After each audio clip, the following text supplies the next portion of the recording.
This is Henry Simon bringing you another story from my files here at the Missing Persons Bureau. In these stories of the Missing Persons Bureau, dramatized for Henry Simon, names and addresses have, for obvious reasons, been changed. In one moment, the search for Helena Karadine. Address unknown.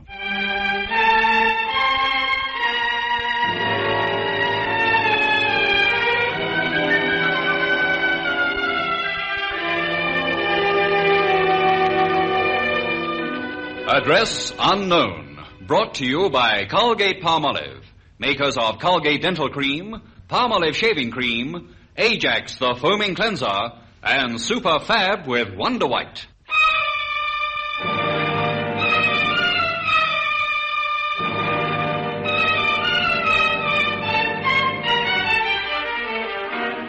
And here again is Henry Simon. 2 years ago it was, early May, very bright sunny morning.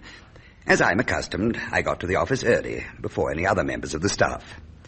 I was surprised to find that the door of my office was open.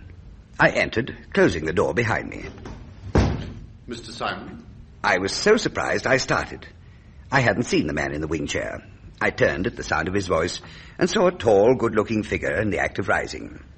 He was well-dressed, dark, a good head of hair. His face was lean. He was wearing an RAF tie and sunglasses. I knew his name was Karadine. Good morning.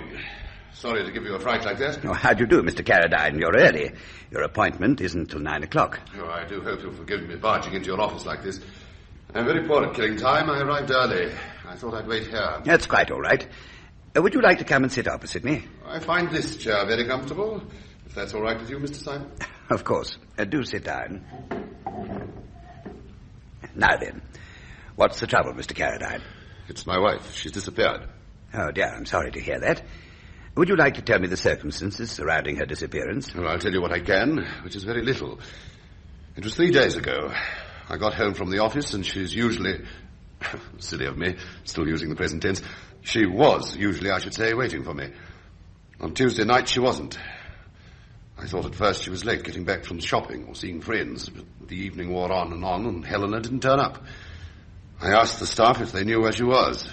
Flippy, she's more like a member of the family than a servant, told me that Helena, that's my wife, had packed a bag earlier that afternoon. And your wife didn't say where she was going? No. And the funny thing is, her car was still in the garage. You think if she'd been contemplating a long journey, she'd have taken the car? No, if she'd been going anywhere, she'd have taken it, normally. I see. Her disappearance is a complete mystery to you. Absolutely. You hadn't quarrelled? No. The aftermath of a quarrel some time ago, perhaps? I think not. We're very happily married. And the fact that she packed some of her things has led you to believe that her disappearance is voluntary. You don't think she's been abducted or kidnapped? If I thought she'd been taken away against her will, this would be a matter for the police. Quite so. How long have you been married, Mr. Karadine? I always have to think about this. Since 46, that's... 13 years? Yes. Happily, you say? Mr. Simon, ours was an ideal marriage. And you've no idea why your wife should suddenly leave home like that? None. Money troubles, perhaps? Mr. Simon, I'm a very wealthy man. My wife had everything. These questions have to be asked, Mr. Karadine. You understand that? No, of course. Another man, perhaps? No. How can you be so sure? I know my wife. But not well enough to know the reason for her disappearance. What about relatives, Mr. Karadine? Have you contacted your wife's family? I have. They were both surprised and distressed to hear about what's happened. I see. And your friends? They know nothing. I've been into all that very thoroughly. Ran into a brick wall. And, well, here I am. What line of business are you in, Mr. Karadine? I'm a factory owner. Plastics. Novaplas. May have heard of it. Oh, yes. Anything from toothbrushes to household furnishings. I started up after the war. My wife and I struggled together for a long time, but it was a worthwhile struggle. Now, this. Did you meet your wife during the war? Yes, I was injured during one of the last big daylight bombing raids on Berlin. I spent a long time in hospital. She was a nurse there. It's thanks to her that I've got what I have. There were times when I thought I was no good for anything anymore. It was she who gave me the courage to carry on fighting. I want her back, Mr. Simon, because what I've got is worth nothing without her. I quite understand. Have you any children? No, just Helen and myself. Did you bring a picture with you? No, I didn't. Could you have one sent to me? Well, it's going to be a little awkward. I don't believe we have any pictures. No snapshots, wedding photographs? Strange as it sounds, Mr. Simon, no. Oh. Well, can you describe her for us? Yes. She's about 5'6", slender, has long, silky hair, very smooth complexion, and extraordinarily long eyelashes. A brunette, fair? Brunette. Colour of eyes? Green. She's a very beautiful woman, Mr. Simon. Well, it's not much to go on, Mr. Karadine. We'll do our best. Can I have your home address? Certainly. 24 Abbey Road, St. John's Wood. And if you want to contact me by phone, you'll find us in the book. But I'll keep in close touch with you. You've tried the relatives, you've called your friends. Isn't it possible that they may be hiding her? For what reason, Mr. Simon? I don't know. But in this business, Mr. Karadine, we come across some very curious things.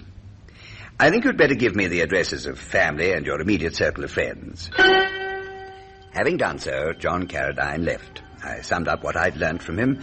It was distressingly meagre, as I pointed out to Agent Paul's study. Yeah, she could be anywhere.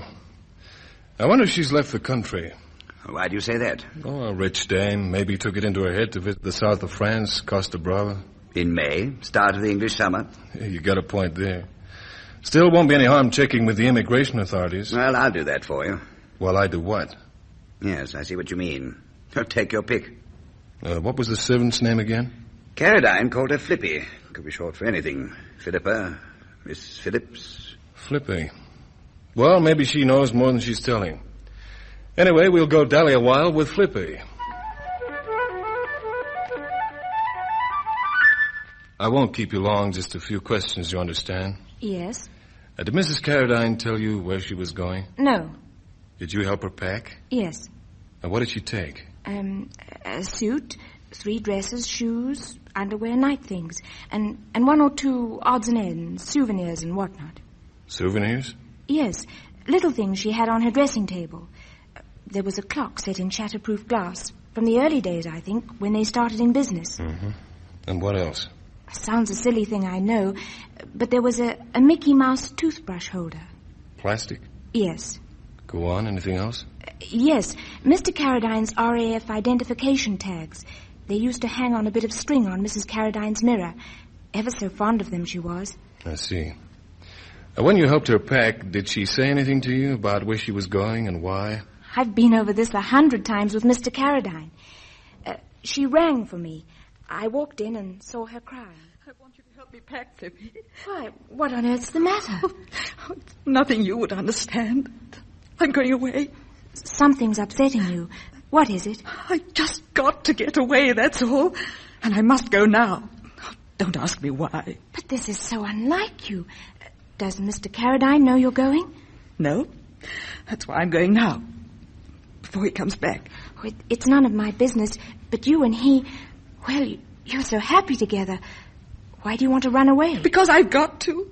Oh, don't ask me any more, Flippy. Can't I make you change your mind? No. This is the way it's to be. But Mr. Karadine's going to be awfully upset. You're going off like this. This will hurt him terribly. Yes. But the hurt would be much more if I stayed. Now, be a good girl and get me that soft-topped suitcase and hurry.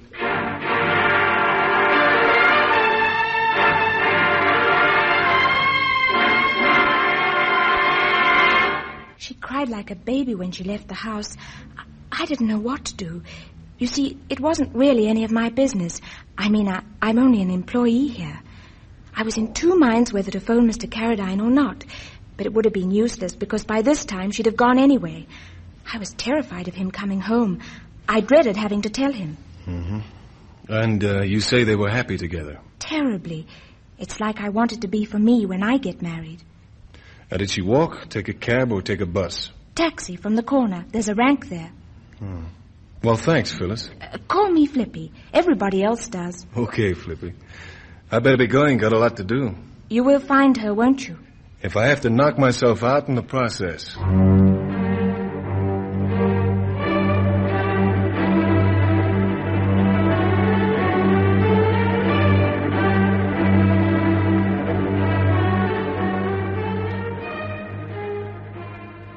Well, that rules out the question of another man. If a woman's running off with her lover, she certainly wouldn't take things of sentimental value with her. Things like the clock, the toothbrush stand, and the identification tags. I don't know. Women are strange creatures, you know, Chief, capable of some very funny things. How'd you make out with immigration? Well, unless she's stowed away, she's still in the British Isles. Somewhere among 60 million people. Never mind, I got a good lead from the fact that she took a taxi from the Rankin Abbey Road. That's my next move. Comb the taxi people. Study spent the rest of that day on the phone, fruitlessly. It was about 11 the next morning by the time he'd ascertained which cabs were on the rank at the time of Mrs. Karadine's disappearance. He eventually found the man he was looking for and arranged to meet him at a Café de Mouvon, a coffee cart on wheels in Euston Road, which catered for taxi drivers such as Mr. Ronald Baines. Make a nice cup of it, Yeah. Tell me, Mr. Baines, you were on the Rankin Abbey Road, St. John's Wood 4 days ago. That's right.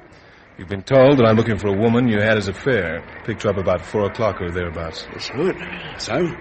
You remember then? Oh, never forget a fare. Especially if the tip's right. Oh, I get it. Cross my palm with folding money, eh? Oh, I didn't say that. But I'm glad you brought it up. Yeah. Oh, Tar. What do you want to know? Now, wait a minute, not so fast. The woman I'm looking for is... I know. Crying her eyes out she was. Got a soft-top suitcase with her, in a terrible state. I watched her walk towards the rank in my driving mirror.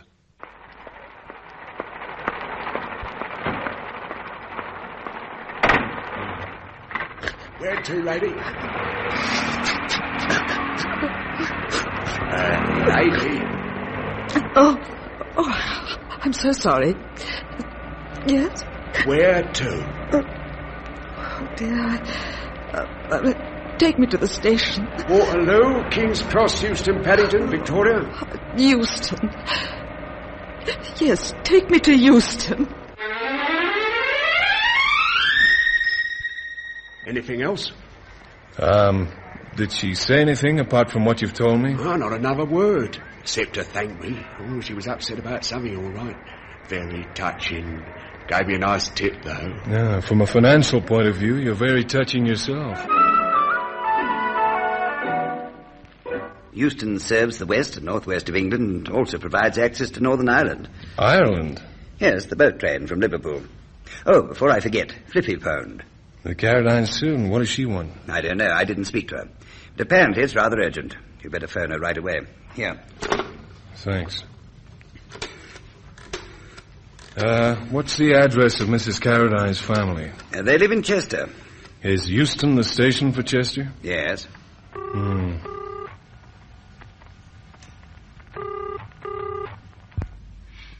Maidavale, 9632. Flippy? Speaking. Full study, Missing Persons Bureau. Something come up? I don't know, really. It may be nothing at all. Well, come on, let's have it. It's the calendar on Mrs. Karadine's dressing table. There's a ring round tomorrow's date in pencil. A thick black ring. And a name. Renishaw. I hadn't noticed it before. R-E-N... I-S-H-A-W.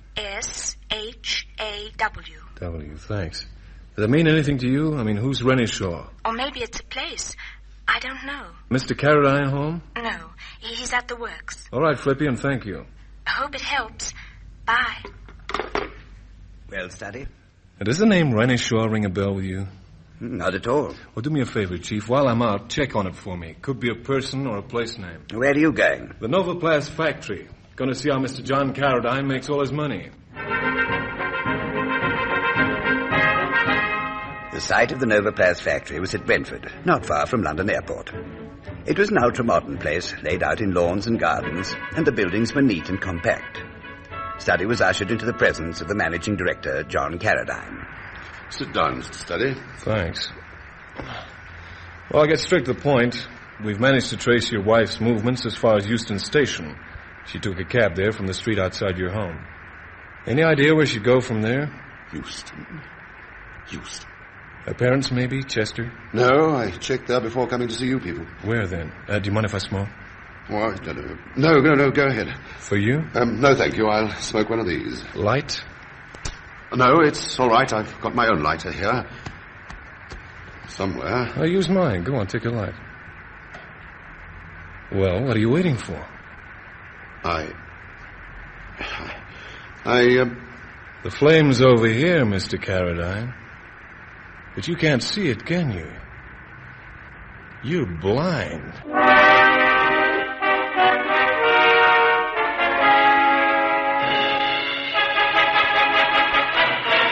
Henry Simon returns to continue the story in just a moment. You are listening to Address Unknown, presented by Colgate-Palmolive. And here again is Henry Simon.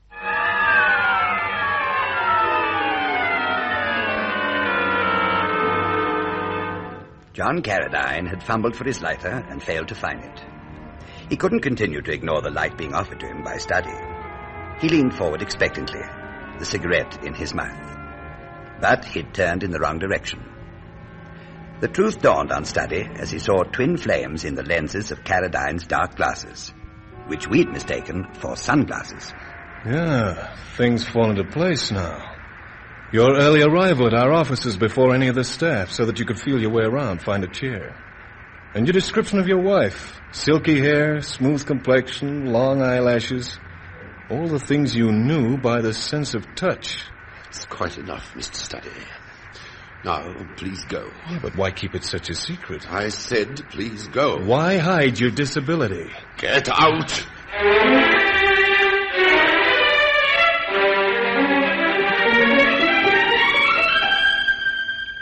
And why was he so angry? Strange. But what you've discovered also explains why he had no photos of Mrs. Karadine. Yeah, a blind man has no use for photographs. Do you think we've lost a client? No, I don't. Just because you stumbled across his secret, it doesn't follow that he doesn't want us to find his wife. I didn't get around to asking him about Renishaw and the possible significance of tomorrow's date. Well, here's a list of Renishaws transcribed from all the directories. Thanks, Chief. And these are the places. Villages in Wiltshire, Kirkcudbrightshire, and Dorset. Hey, now, wait a minute. Look at this. Renishaw, Sir Charles, eye specialist, 53 Wimpole Street. Now, this has possibilities. Yes, could be worth your while. It's a logical tie-up. Blind man, eye specialist.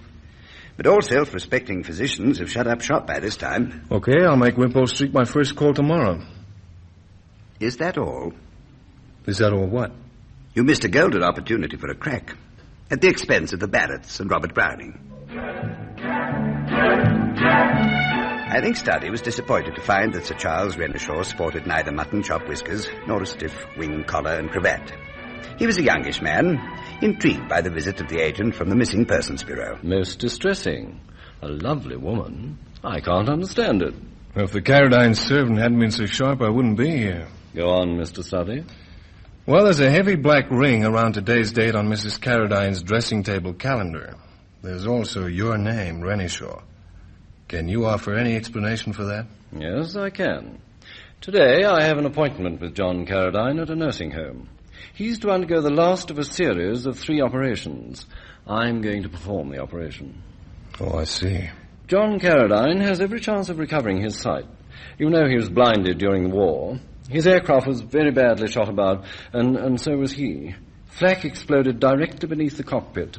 He was so badly injured and shocked that the pupils of his eyes dilated to an extraordinary degree. Most unusual case. The purpose of the operations is to cause the pupils to contract back to their normal size. As I say, today's operation has everything in its favor. The 2 previous ops went according to plan, and today we hope that John Karadine will be able to see. What do you mean he'll be able to see today? Oh, no, Mr. Study. His eyes will be bandaged for quite some time. But when we remove the bandages, well... I see. Tell me, Sir Charles, where did Karadine convalesce during the war? I mean, after he was shot up? St. Dunstan's, Lytham, St. Anne's, Lancashire. Helena Karadine was a nurse there. And she nursed him, looked after him? Yes. And why does John Karadine go to such lengths to hide the fact that he's blind? You know he's a self-made man. Very strong personality. Well, he's also terribly proud and extremely independent. For example, he wouldn't use a stick and scoffed at the idea of having a guide dog. He was determined that his sight would come back to him. It's a sort of mental block. You see, in his own mind, he's not really blind. He's never really accepted his blindness. He wouldn't admit that it was a handicap. Well, wasn't that dangerous? I mean, a blind man can't go running around like people who have their sight. Ah, but that's where Helena came in. She was his eyes. In the early days, before he got so independent, she did everything for him. Took him everywhere. Nowadays, of course, now that he's a wealthy businessman, he has a chauffeur who drives him from place to place and gets around much more easily. I see. Now, they were married in 1946. That'd be after or during his convalescence. Yes. Well, the ideal couple, I'd say. Mrs. Karadine has an extraordinary capacity for understanding her man. He's a difficult man, make no mistake. He even rouses me on occasions. Yeah, but the Karadine servant says that their home life was particularly happy. I can well believe it. Karadine adores Helena, and she adores him. Why should she suddenly take off like that, without telling anybody where she's going or why? Well, that, Mr. Study, is a question I'm afraid I can't answer. I don't know, I'm sorry. And the operation's today. Now, when do you think the bandages will come off? Oh, I should think in about 10 days' time, about the 26th. And do you think Karadine will be able to see? If all goes well, yes.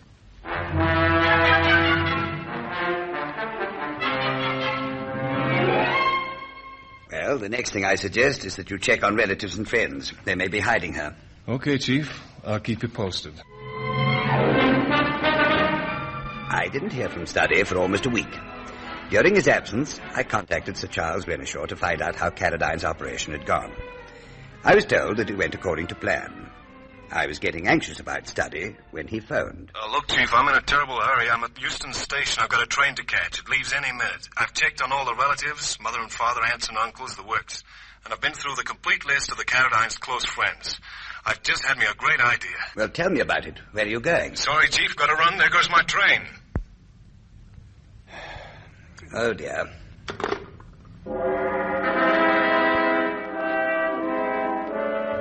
This time, Study was away for a further 2 days. There was no phone call, no telegram, no indication whatsoever of his whereabouts. And then in the early afternoon of the 9th day, he burst into my office. Hello, Chief. Where on earth have you been to get a tan like that? The south of France? No, Lytham St. Anne's. A genteel seaside resort for the aged and sick people. There's a St. Dunstan's hospital there, too. Look, Study, sit down and tell me quietly. Okay.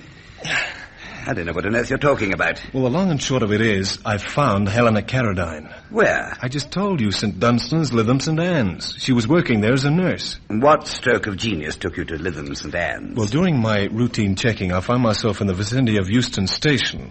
You know the travel posters outside? Yes, go on. Well, there was one for Blackpool, the Tower, Circus, Fun and Frolics, and right next to it, there was another poster. Quiet, sedate, advertising the leisure to be found at Lytham St. Anne's. The taxi driver dropped Mrs. Karadine at Euston. Lytham St. Anne's, Euston, St. Dunstan's. Get it? It was a chance worth following up, and it paid off. Now, this is splendid news. Where is she? She's outside. Well, bring her in. Okay, but prepare yourself for a shock. Why, what's wrong? You'll see. Will you come through, Mrs. Karadine? Mrs. Karadine, this is Henry Simon. How do you do, Mr. Simon? I hoped I didn't appear rude, but I was very taken aback. Karadine had described his wife as beautiful. Sir Charles Renishaw had called her a lovely woman. But she was plain. Very plain. Almost ugly.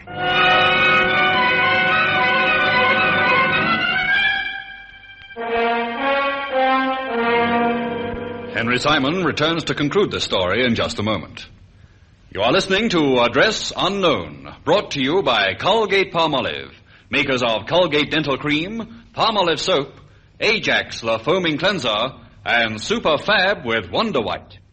And here again is Henry Simon. I quickly recovered from my shock, and Mrs. Karadine told us her story. You see, Mr. Simon, my husband has never seen me. He thinks I'm a beautiful woman. While he was blind, I was safe. But the last of his operations was drawing close. I was afraid. Don't misunderstand me. I was happy for my husband. I knew how he longed for his sight.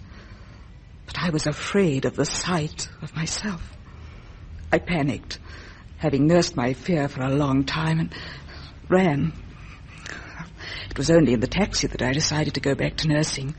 But Mr. Study here persuaded me to return to London. I realized that I can't run away from this thing all my life. That's all. I think you're a very brave woman, Mrs. Karadine. I suggest we make an arrangement for you to see your husband tomorrow. That's when Sir Charles is removing the bandages.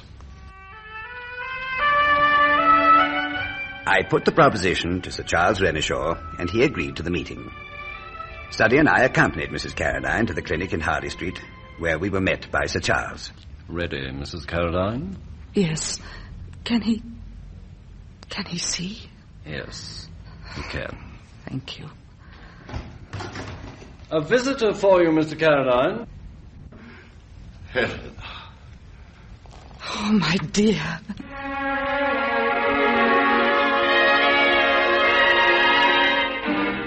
Sir Charles Renishaw smiled and closed the door on the couple. And now, as always, this is Henry Simon inviting you to meet me here again, and for the present, bidding you au revoir.